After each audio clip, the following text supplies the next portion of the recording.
안녕하신가요? 여러분, 저는 지금 40대에 접어든 서울에 살고 있는 여자입니다.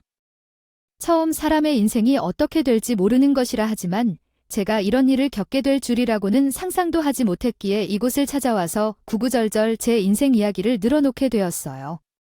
너무나도 황당하고 또 어처구니 없는 일을 겪기도 했고 결과적으로는 못된 사람들에게 상당한 타격을 입히는 복수를 하고 돌아왔기 때문에 속이 시원하네요. 자랑거리가 아니라서 친구들에게 털어놓기도 고민이 되더라고요. 하지만 이 기가 막힌 복수 이야기를 제가 풀어놓지 않으면 안 된다고 생각을 했기에 여러 곳을 둘러보았어요. 제 사연을 어디서 맛깔나게 소개를 해주실 수 있을까 고민을 하다가 이렇게 글을 끼적여 보게 되었어요. 익명의 공간이라 보니 가감없이 숨기지 않고 다 이야기를 할 수 있을 것 같다는 생각이 드네요.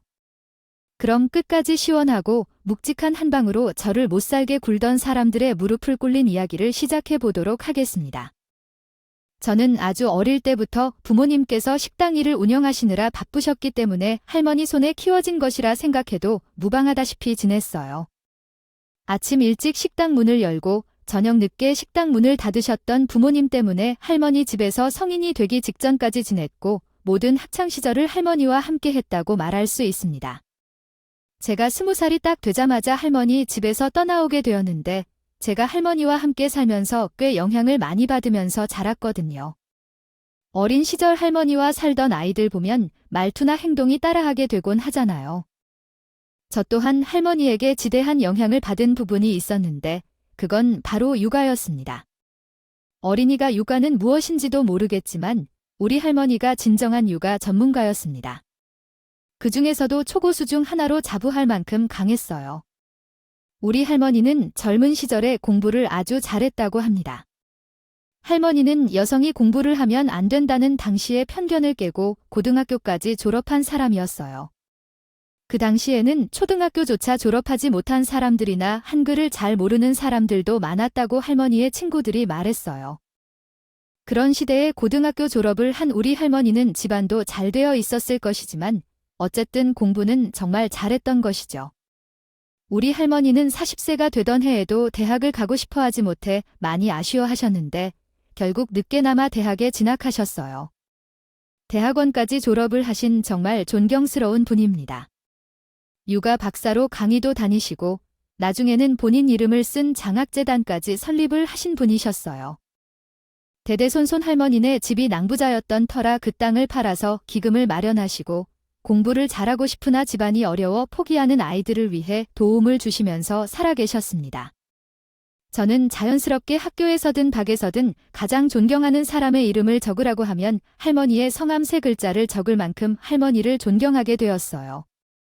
그래서 우리 할머니께서 조금은 이른 나이에 몹쓸병으로 돌아가시게 되었을 때 저는 정말 세상이 무너지는 듯한 기분이 들었고 세상에서 가장 큰 슬픔을 겪었습니다. 하지만 제가 정신을 차리기도 전에 아주 큰 숙제를 떠안게 되었는데 그것은 바로 할머니께서 저에게 큰 유산을 물려주셨기 때문이었어요.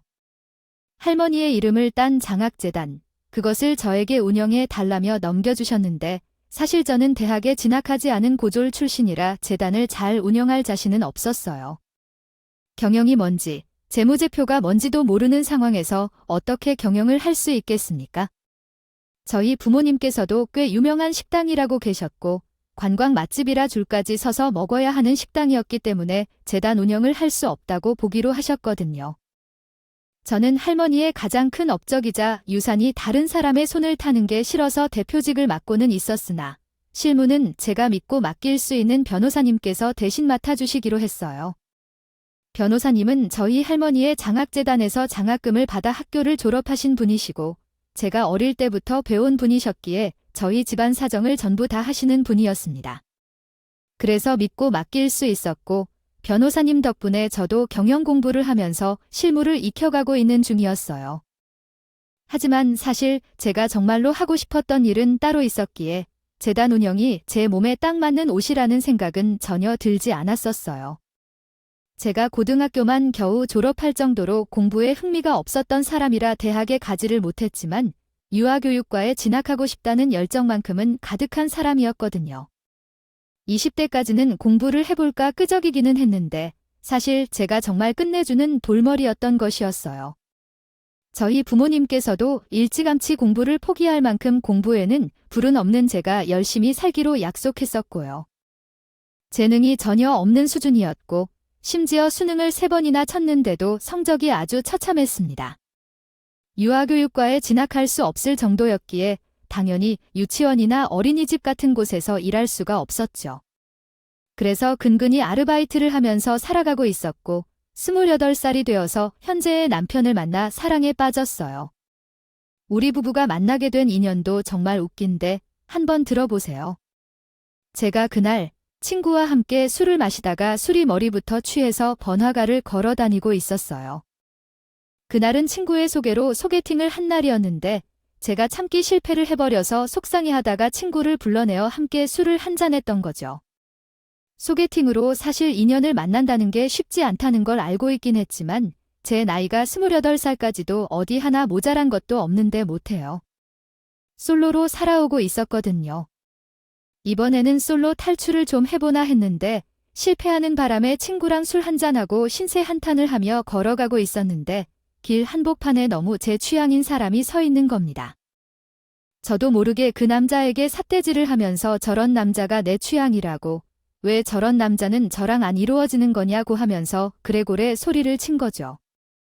친구가 저한테 미쳤냐고 입 다무르라고 했는데 그 남자가 막 웃으면서 저에게 와서는 제 번호를 물어가는 게 아니겠어요. 당연히 저는 만취 상태였기 때문에 다음날 아무런 기억도 나지 않았는데 모르는 번호로 연락이 와서는 거제 번호를 물어간 그 남자라고 설명을 하더라고요. 순간 주마등처럼 저의 미친 짓이 떠오르는데 도대체 얼마나 제 스타일이었으면 많지 않은 상태에서도 소리를 쳤을까? 궁금해서 만나러 나갔어요.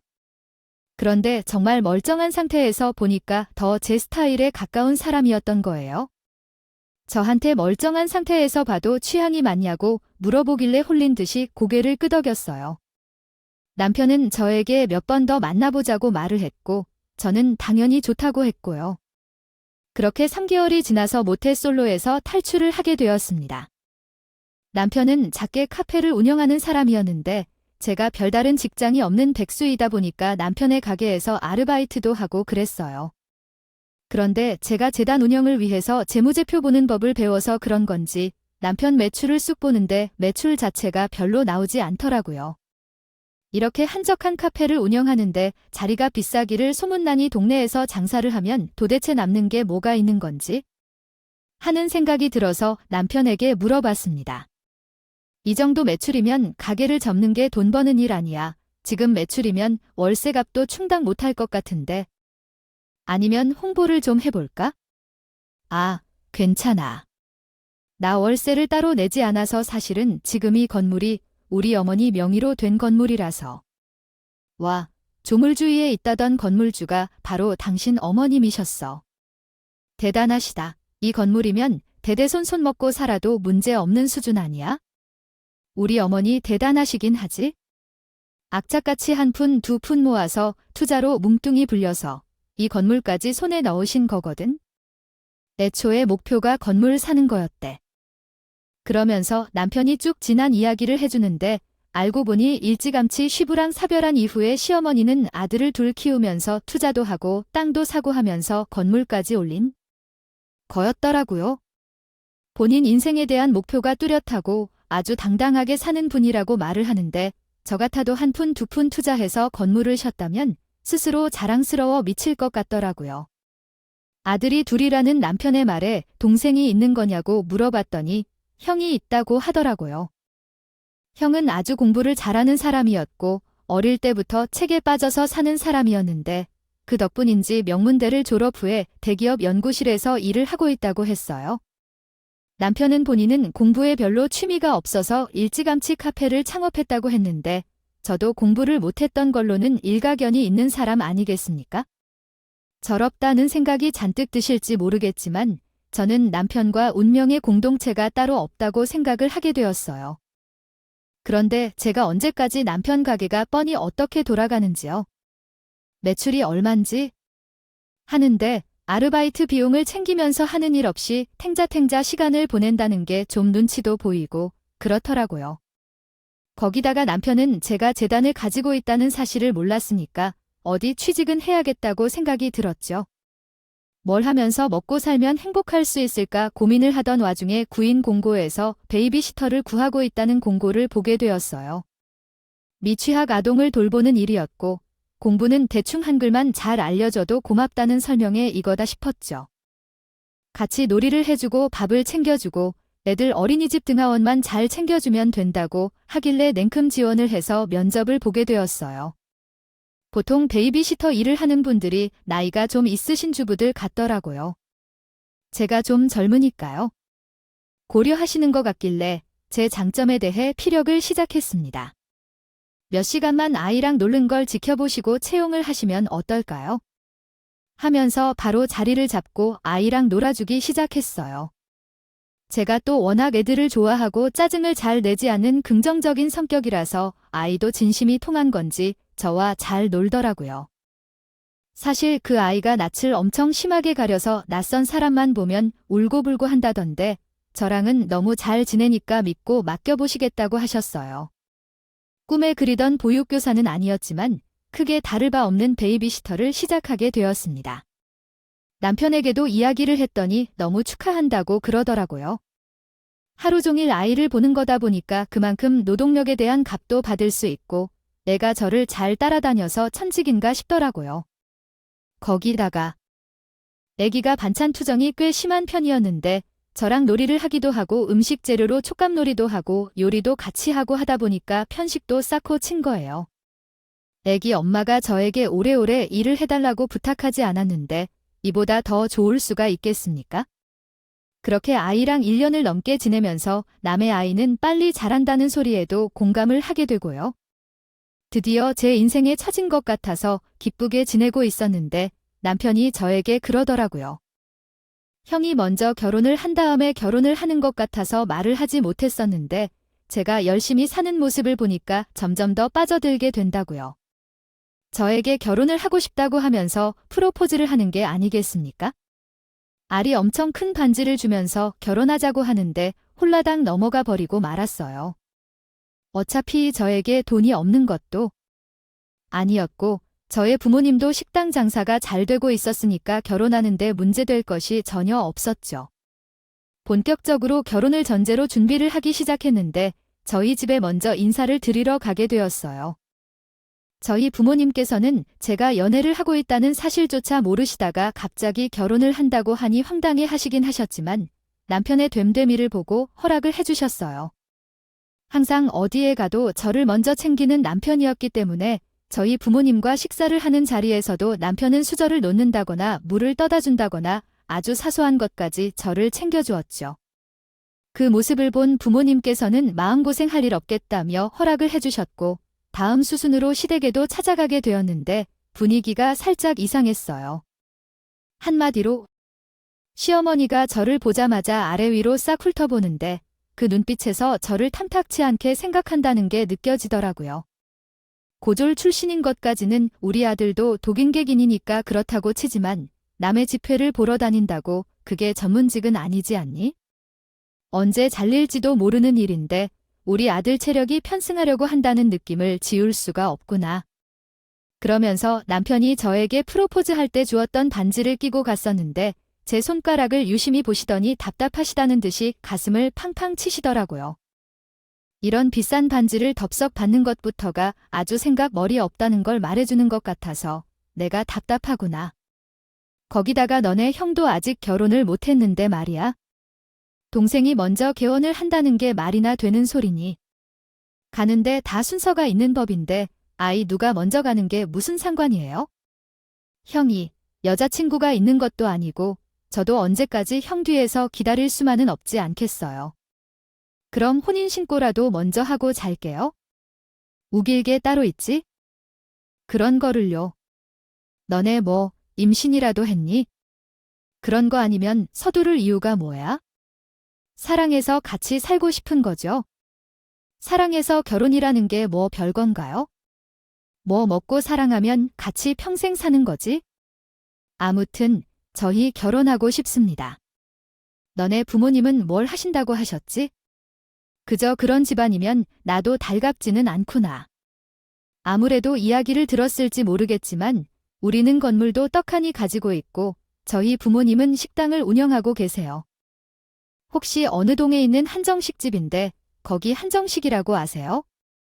나름 유명한 집이라서 줄 서서 먹는 맛집인데 뭐라고 식당을 운영하고 있다고? 거기 방송에도 나오고 매출도 엄청나다고 소개하는 집안이니. 시어머니가 놀란 얼굴로 저를 보면서 몇 번을 물어보시기에 저는 맞다고 대답을 했더니 갑자기 시어머니의 기세가 확 누그러진 게 아니겠습니까? 그렇게 짱짱한 집도 아니었으면 미리 말을 하지 그랬니? 그러면 나중에 그 식당을 물려받는 거지? 거기 순이익이 없더라고 하던데 어머나 세상에 복덩어리가 떡하니 굴러들어온 거 아니야? 그러면 뭐 하던 체력도 빵빵 하시겠네. 걱정 없겠다. 제가 식당이라는 욕심이 없어서 물려받을지 어쩔 줄은 모르겠어요. 식당 일을 해본 적도 없고 어떻게 경영을 해야 할지도 전혀 모르니까요. 아마 권리금 받고 다른 사람에게 팔거나 하지 않을까 싶은데요. 얘가 이해가 무슨 소리를 하는 거야? 그거 권리금 받고 팔아봐야 몇 년치 수익도 안 되겠구만. 자기 몫을 확실하게 챙길 줄 알아야지. 어디서 고등학교밖에 졸업을 못한 판포니티를 내고 있어 그러지 말고 사람만 잘 쓰면 운영하는 듯 아무 문제가 없을 거니까. 내 목 챙겨. 사실 저는 재단 운영으로도 충분한 돈을 벌고 있었기 때문에 식당을 누가 물려받을 건지에 대한 생각은 전혀 하지 않고 있었어요. 시어머니는 제 말에 거품이라도 물듯이 자기 몫을 잘 챙길 줄 알아야 하는 거라면서 훈계를 하셨고 저는 첫 만남부터 삐걱거리는 것을 느낄 수 있었어요. 저에게 본인은 악착같이 한 푼 두 푼 모아서 건물도 사고 아들들도 건장하게 잘 키워낸 거라고 자기를 보면서 본받을 생각을 하라고 이야기를 하시더라고요. 그래도 부모님의 식당을 알게 된 순간부터 결혼을 반대한다고 했던 말은 쏙 들어가게 되어서 다행이라고 생각하고 있었습니다. 근데 저희가 결혼을 준비하면서 말입니다. 식장이나 이런 건 대충 조율이 다 되었는데 제일 큰 돈이 들어가는 게 바로 신혼집 아니겠어요? 우리 부모님께서는 옛날 사고방식 그대로 가지고 사시는 분들이라 당연히 집은 남자가 해야 하는 게 아니냐고 그 집에서 돈 가지고 무시했으니 집회 오라고 하셨어요. 대신 혼수는 얼마가 들어가도 최고급으로 해주시겠다고 이야기를 하셨는데 시어머니가 그 이야기를 듣고 이렇게 말을 하시더라고요. 집을 왜 당연히 남자가 해와야 한다고 하는 거야? 요즘 시대는 그 반반 결혼인지 뭔지 그게 유행이라고 하던데. 나도 돈 없어서 못 도와준다. 그 말에 남편도 황당해하고 저도 황당했죠. 뭐 건물 월세가 얼마나 들어오는지 대충 아는데도 돈 없다고 잡아대니까 어이가 없지 않고서야 백이겠어요. 그래도 우리 집도 돈이 있고 저도 재단에서 받은 월급들을 모아둔 게 있으니까 대충 돈은 충분해서 집을 구하는데 어렵지 않겠다고 생각을 했어요. 저희 부모님이와 설득을 하면 넘어와 주실 분들이었으니까요. 그래서 그냥 알겠다고 대답을 했더니 저희 집에서 당연히 난리가 났죠. 그걸 왜 우리 딸이 준비를 해간다는 거야? 당연히 남자가 해와야지. 원래 옛날부터 집은 남자가 해오는 게 우리나라의 법도였나 마찬가지였던 거야. 아무나 준비를 해가면 어때? 옛날처럼 남편이 모든 재산이 다 가진 것도 아니고 명의를 내가 가져오면 되는 거지. 저는 준비하는 사람이 장땡이라며 부모님을 설득하기 시작했는데요. 엎친 데 덮친 격이라고 이때부터 문제가 하나 둘씩 터지기 시작했습니다. 우리 부모님께서 하시는 식당이 부모님이 결혼을 했을 때부터 운영하시게 된 식당이었는데 엄마에게는 문제가 심각한 남동생이 하나 있었거든요. 저희 외삼촌은 어릴 때부터 백수 생활만 하던 사람이고 팔랑귀라서 투전이 사업이니 이리저리 돈을 끌어다 쓰는 바람에 집안을 몇 번이나 거덜을 낸 사람이었어요. 오죽하면 저희 어머니께서는 외삼촌이 나중에 묘자리까지 다 팔아버릴 사람이라고 말할 정도였거든요. 그런 외삼촌이 연락도 없이 갑자기 찾아와서는 엄마에게 본인이 정신을 다 차렸다면서 이번 제대로 된 사업을 준비하고 있는데 돈 빌려달라는 소리는 아니라며 입을 열었대요. 절대로 도와주지 말아야지 했는데 사업 구성원이 꽤 괜찮았고 투자도 아니고 그냥 이름만 빌려서 보증만 서주면 된다고 했어요. 했대요. 보증이라는 게 무서운 거긴 하지만 외삼촌이 절대로 피해 안 가게 할 테니 걱정 말라고 신신당부를 했고 저희 부모님은 상해 후에 보증을 서주게 된 것이었어요. 하지만 그 사업 계획안이라는 것도 전부 거짓말이었고 부모님뿐만 아니라 다수의 사람에게 사기를 치고 동남아로 튀어버린 것이었습니다. 애초에 보증을 설 때 담보를 잡아야 한다고 해서 부모님께서는 가게를 담보로 잡고 보증을 서주셨고 부채가 전부 부모님 가게로 넘어오면서 가게가 경매에 붙여지게 된 것이었습니다.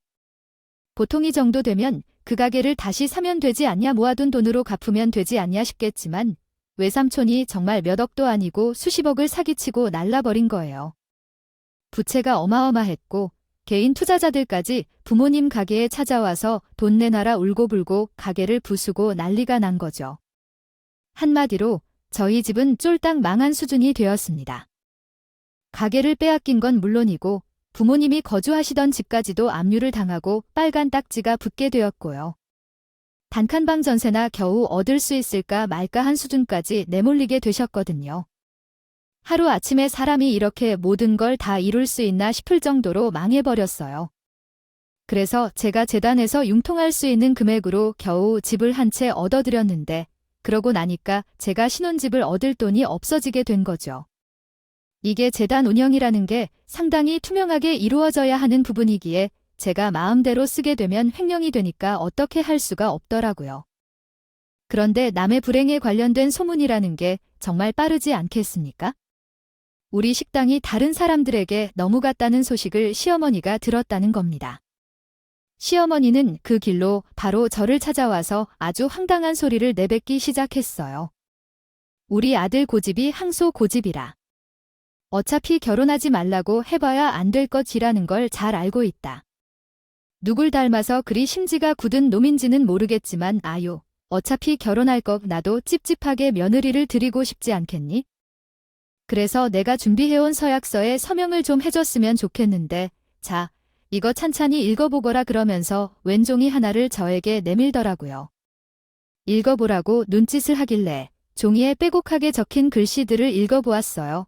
첫 번째로 시댁의 재산을 절대로 탐내지 아니하며 시댁의 손을 벌리는 일 또한 없어야 한다. 둘째로 집은 빚을 내던 반지하 월세를 가든 알아서 구해서 간다.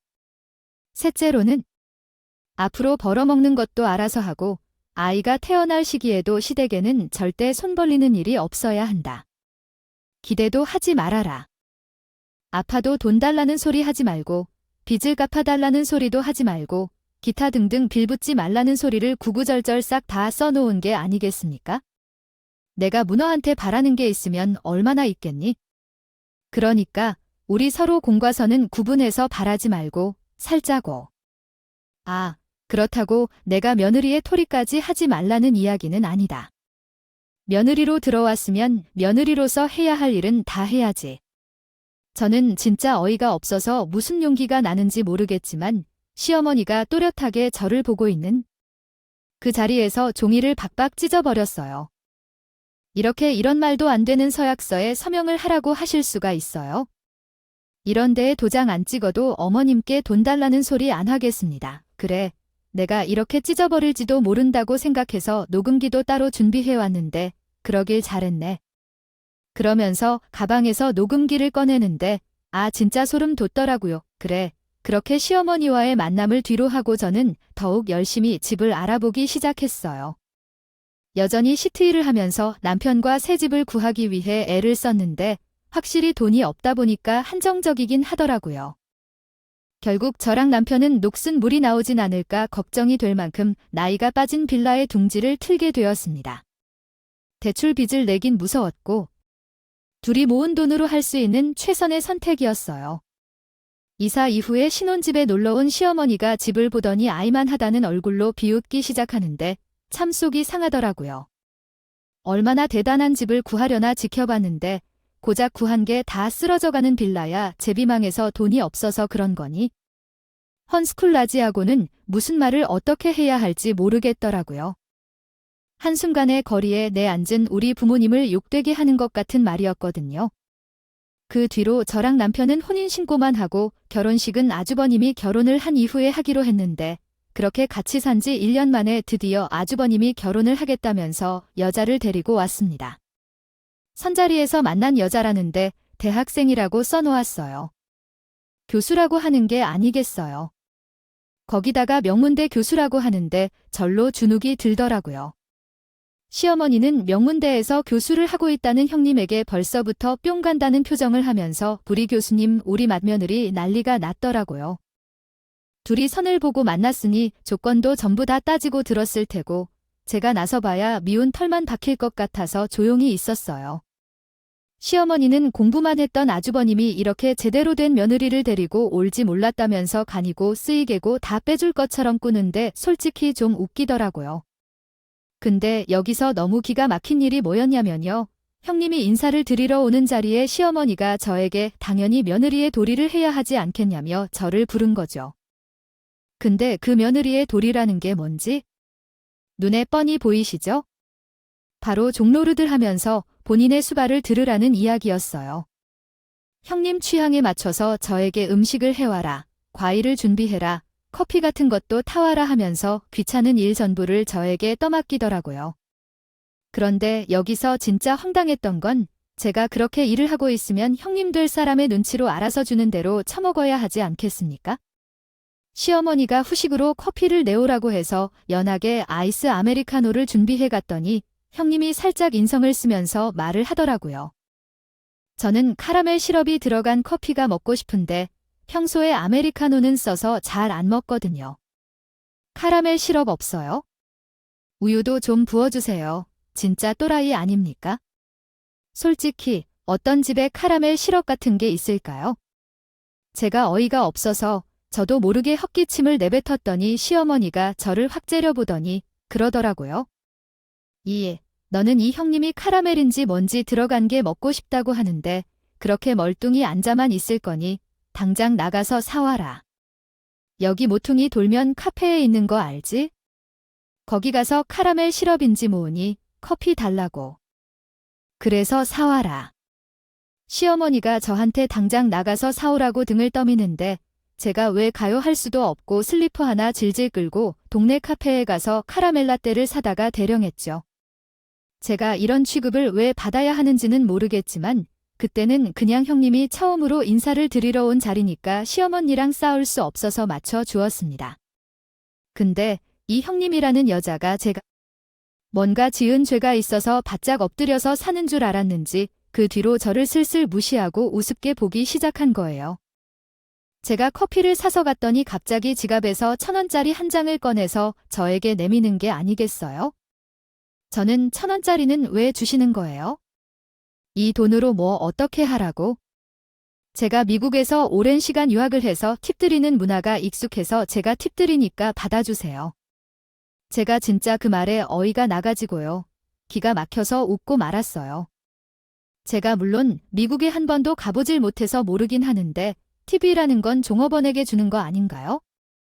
제가 무슨 시댁에서 일을 하는 사람도 아닌데 왜 저에게 팁을 주고 앉아있냐 이 말입니다. 저를 딱 무시하는 처사 아닌가요? 저는 이 집 둘째 며느리고요. 형님이 처음으로 인사를 드리러 오신 절이라서 제가 나가서 사온 거예요. 앞으로는 형님이 알아서 사드시면 돼요. 너는 이 손이 사람 될 분한테 그게 무슨 말버릇이니 아주 애가 배운 게 없어서 눈치도 꽃다박다박 말대꾸를 하고 어머님 그런 식으로 저 무시하시면 저도 속상하죠. 내가 뭐 틀린 말한 것도 아닌데. 앞으로는 당연히 형님이 사드셔야죠. 오늘은 손님으로 오신 거니까 제가 나가서 사왔지만 앞으로는 같이 한 가족인데요. 저는 앞으로도 동서가 이렇게 스고스러운 일을 좀 해줬으면 좋겠어요. 제가 하시다시피 명문대 교수다 보니까 일이 많이 바빠서요. 제가 집안 행사를 잘 챙길 자신도 없고.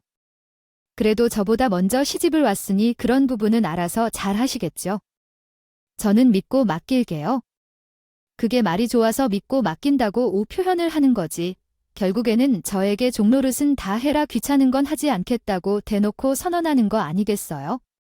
저는 이건 아니다 싶어서 한마디 해야겠다고 생각을 했는데 제 표정을 보고 시어머니가 먼저 선수를 쳐서 형님의 편을 되더라고요. 아무래도 시어머니에게는 형님이 놓치고 싶지 않은 맏며느리감이었으니 제 기분이 어떻든 말든 신경도 쓰지 않은 것이겠죠. 그래, 우리 귀한 교수님 손에 물방울을 묻힐 수는 없지. 앞으로는 저 고조린 며느리가 다 할 테니까 우리 귀한 며느리는 아무런 걱정도 하지 마라.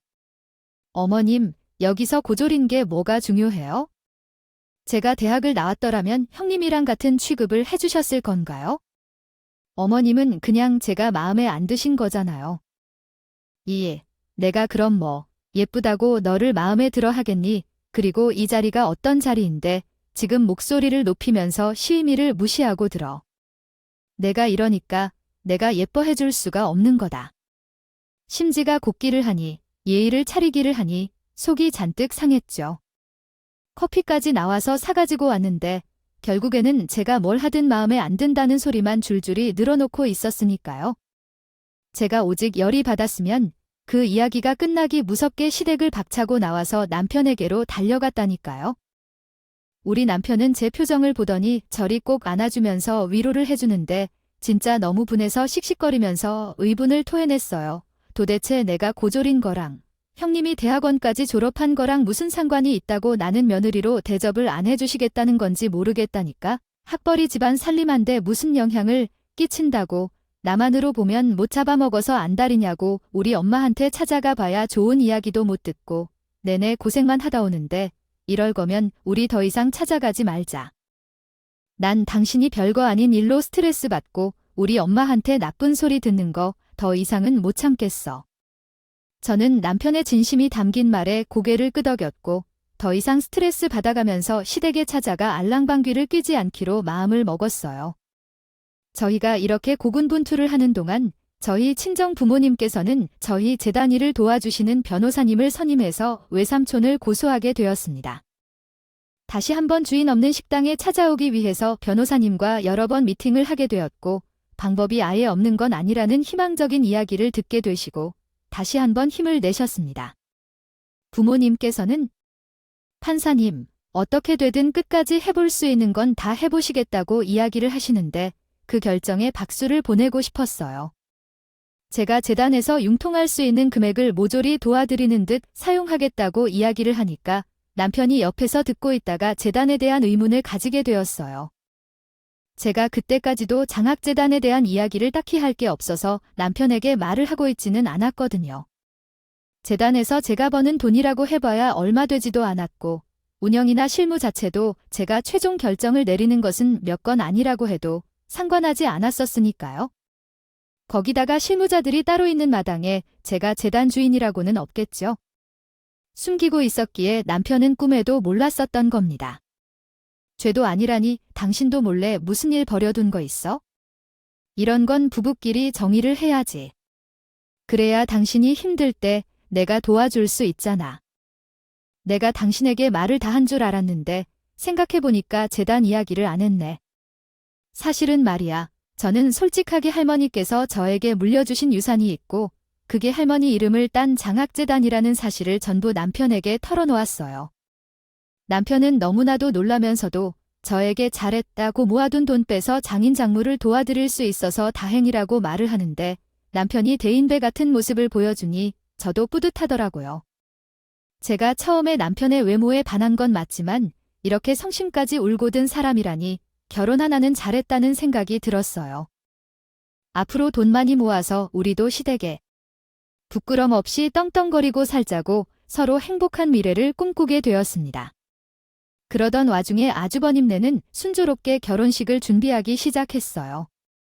형님이 조금 사치스러운 스타일인지 모르겠지만 호텔에서 아주 거창하게 초호화 결혼식을 할 거라고 하더군요. 저는 솔직히 마냥 부럽기만 했어요. 우리 형편의 아주버님네가 결혼을 한다고 해서 저희도 결혼식을 올릴 수 있을 거란 생각은 꿈도 못 꿨으니까요. 나중에 몇 년 뒤에 돈이 모이고 여유로워지면 성스러운 결혼식을 올리기로 남편과 손가락을 걸고 약속을 하기도 했어요.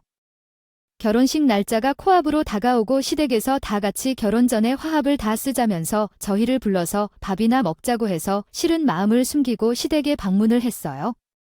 저희가 도착하자마자 형님이 저를 빤히 보더니 일부러 이야기를 꺼내더라고요. 어머니는 정말 감사해요. 제가 그 신축 브랜드 아파트에 꼭 들어가서 살고 싶었었는데 어머님께서 퉁 크게 구해주신 덕분에 저희가 그 집에 들어가게 되네요. 거기 생활 시스템도 정말 잘 되어 있거든요. 마트도 가깝고 수영장도 있고 어머님도 가끔 놀러 오세요. 그게 무슨 소리야? 엄마, 돈 없다고 우리 집 구할 땐 한 푼도 안 보태줬잖아. 너네랑 첫째네랑 같니? 달라도 한참 다르지. 너도 집안 괜찮고 똑똑한 여자랑 결혼했으면 내가 이랬겠어. 집 한 채 해주고도 남았지? 어디 저런 반푼이를 데려와 놓고 집을 해달라고 그래? 내가 참 어이가 없어서. 어머님, 정말 말씀이 지나치시네요. 저만 고졸인가요? 남편도 구절인데요. 그리고 제가 대학을 안 갔다고 해서 밥 벌어먹고 샀는데 문제가 있나요? 저도 제 일 나름 열심히 하면서 돈 열심히 모으고 있어요. 그가 애 봐주는 거 해봐야 한 달에 얼마나 번다고 유세를 떠니 무식한 너랑 대단한 신명문대 교수님이랑 같냐? 개그만 봐도 천지창이야. 계급이라고요. 어떻게 사람을 계급으로 나눌 수가 있어요? 어머님의 고생하신 그 마음 잘 알겠습니다. 이것 봐라. 아, 놀래, 가슴이야. 따박따박 말대답하고 듣는데 내가 어떻게 너랑 큰 며느리를 두고 비교를 안 할 수 있겠니? 아이고, 내가 정말 복도 없지? 제가 그 말에 벌떡 일어서자 남편도 저를 따라 일어나더니 시어머니에게 대놓고 너무나도 실망을 했다면서 제 손을 잡고 시댁을 나오더라고요. 저희는 그날 이후로 아예 시댁과 함께 꾸며 장사를 하게 되니까 어떻게 보면 소제곡 싶다고 할 수도 있긴 한데 이건 뭔가 좀 이상한 느낌이 나서 놀려서 취급하는 것 같아 싶기도 해요. 무리한 비판보다는 구체적인 도움을 주는 게 이 사람에게 더 좋은 방법이 되지 않을까 생각해 봅니다. 이렇게 긍정적인 생각을 심어주는 것도 중요하니까요. 이런 말들을 선택하는 것이 이 사람에게 더 긍정적인 영향을 줄 수 있을 것 같습니다. 되찾을 수 있게 되었습니다. 부모님께서는 변제된 금액만큼 저희에게 그동안 고마웠다고 하시며 살던 집을 내어주셨고 저희는 드디어 낡은 빌라를 탈출해 큰 집으로 이사를 가게 되었어요. 일이 술술 잘 풀리면서 행복감이 2배로 늘었고 더욱 더 큰 소식이 찾아왔죠. 제가 드디어 임신을 하게 된 것이에요. 제 배가 점차 불러오기 시작할 무렵 저희에게 아주 기가 막힌 사건이 하나 터지게 되었습니다. 시어머니에게서 몇 년 만에 연락이 와서는 큰일이 터졌다고 발을 동동 구르면서 시댁에 좀 와달라고 부탁을 하는 게 아니겠습니까? 2년이 넘는 시간 동안 연락도 하지 않다가 갑자기 저러니까 무슨 일인가 싶기도 했고 저희에게 요구할 것이 있다면 복수도 할 겸 거절을 하려고 찾아가게 되었어요. 부름벨을 눌러 남편과 함께 시댁을 방문했죠. 찾아가니 시어머니가 눈이 동그랗게 뜨고 김신했냐고 물어보던데요. 이런 아무짝에도 쓸모없는 일, 임신을 할 수 있는 일도 안 하는 게 아닐까 싶네. 어쩜 이렇게 도움이 되는 일이 하나도 없니? 너네 형편에 무슨 일이길래 임신이야? 임신 축하한다는 말도 하지 않고 아니 왜 임신을 했냐고 따지는 시어머니에게 어이가 없었어요. 축하한다는 말은 기대도 안 했지만 너무하시네요. 무슨 일이시길래 연락 한 통 없었는데 이제 와서 우리 부부를 찾으세요. 아니, 우리 큰아들이 아무래도 제대로 된 사기 결혼을 당한 것 같다고 해서 그러나 명문대 교수긴 교수인데 아휴. 교수가 아닌 건가? 아마드나 아무튼 시간 강사라던데 정규직도 아니었고 매 학기마다 재계약을 해야 하는 시간. 강사 말이야. 집도 잘 사는 줄 알았더니 온통 빚더미였고 결혼을 시키고도 한참을 숨기다가 이제서야 숨길 수가 없으니 다 터뜨렸지 뭐야. 남편과는 그게 무슨 문제가 있는 건지 몰라서 그냥 멀뚱히 있었죠. 결국 답답해하던 시어머니가 사건의 전말을 털어놓더라고요. 대학 교수가 사기를 치면 뭘 치겠냐 싶어서 좋은 땅을 알고 있다고 투자를 하라는 소리에 건물을 담보로 잡고 투자를 했지 뭐야. 내가 이런 실수를 잘 안 하는 사람인데 명문대 교수가 하는 말이니 믿었지? 그런데 그 땅이 황무지 중에 황무지, 심지어 그린 벨트인지 뭔지는 묶여 있다잖니. 담보로 잡힌 빚을 갚을 수가 없고 내 건물까지 넘어가게 생겼다고. 남편이 2년 전에 시어머니와 인연을 끊으면서 카페까지 정리를 해서 건물이 어떻게 되고 있는지에 대한 소식을 전혀 몰랐었던 거죠. 아무튼 시어머니가 건물이 넘어가게 생겼으니 놀래서 형님을 찾아갔더니 집에는 아주버님만 혼자 덜렁이 떠요. 첫째 며느리가 어디 갔냐고 찾으니 아주버님이 그제서야 한 달 전에 그 여자랑 이혼을 했다고 털어놓더라. 뭡니까? 시어머니는 그 충격으로 쓰러지기까지 떼어 아주버님이 형님이 시간 강사에 빚만 잔뜩 있는 여자인 걸 알고 자기 결혼 운운하면서 이혼을 하자고 하니까 한몫 제대로 시어머니에게 땡기고 도망을 간 것이었죠. 시어머니는 바로 투자 사기로 소송을 걸었는데 경찰 측에서는 땅을 보지도 않고 사는 사람이 어디 있냐고 애매하다고 했대요. 사기죄가 성립이 될지 모르겠다면서 현물을 거래한 게 맞기 때문에요. 손 쓸 방법이 없다고요? 졸지에 시어머니가 건물이 넘어가게 생겼으니 조회에게 도움을 요청하려고 했는데 제가 임신해서 나타나니 분풀이를 하는 겁니다. 반푼이가 집에 들어와서 집안이 거덜나는 게 아닌지 몰라 아이고 나 아직까지 반푼이가 됐나 보다. 일이라도 해서 돈이라도 모았어야지. 너네 형편에 무슨 임신이야. 그 말에 남편이 열이 받아서는 그동안 숨기고 있었던 저희의 근황 이야기를 전부 풀어놓았습니다. 내 마누라가 어떤 사람인 줄 알고 그딴 소리 하는 거야? 명문대 교수라는 사람한테 속은 엄마 잘못이지. 계급도 하시더니 망했네. 우리 와이프가 무려 재단을 가지고 있는 실소유자라고. 거기다가 우리 장인 정무도 가게 되찾은 거 소식 들었지? 이제 계급 따질 사람은 엄마가 아니라 우리야.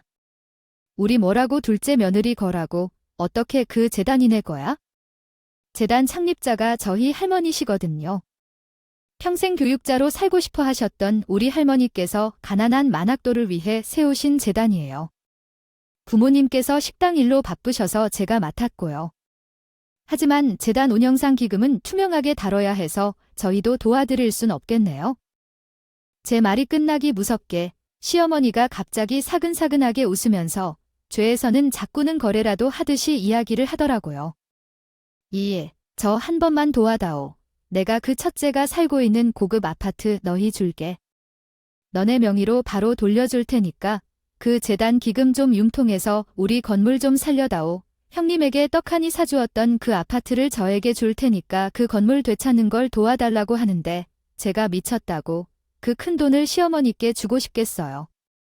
그동안 제가 무시당했던 게 한두 개가 아닌데 이참에 시어머니를 자근자근 짓밟아주고 싶은 마음뿐이었죠. 저도 시어머니처럼 사근사근 웃으면서 대답했습니다. 어머님, 이게 바로 반푼이 같은 짓이죠.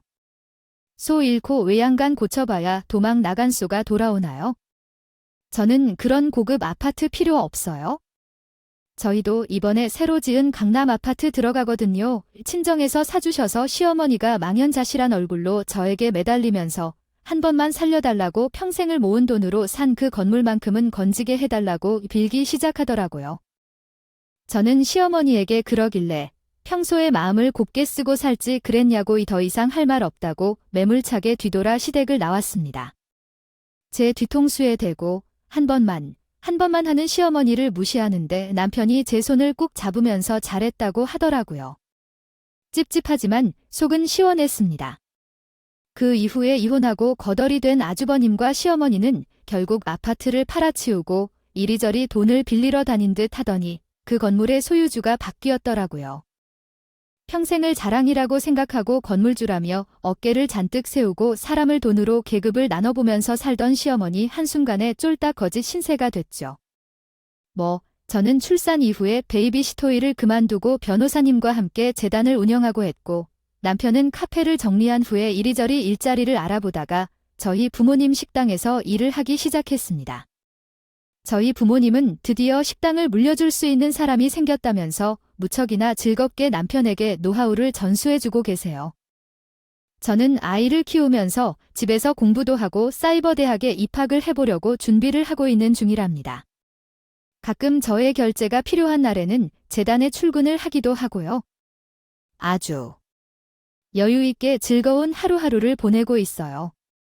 저에게 큰 축복으로 다가온 가족들을 위해서 앞으로도 이렇게 열심히 살아보려고 합니다. 남들의 시기와 질투에 꺾이지 않고 올곧게 신념을 가지고 사회생활도 가정도 가꿔볼게요. 제 이야기 들어주신 여러분께도 저와 같은 즐거움이 가득하시길 바라겠습니다. 감사합니다.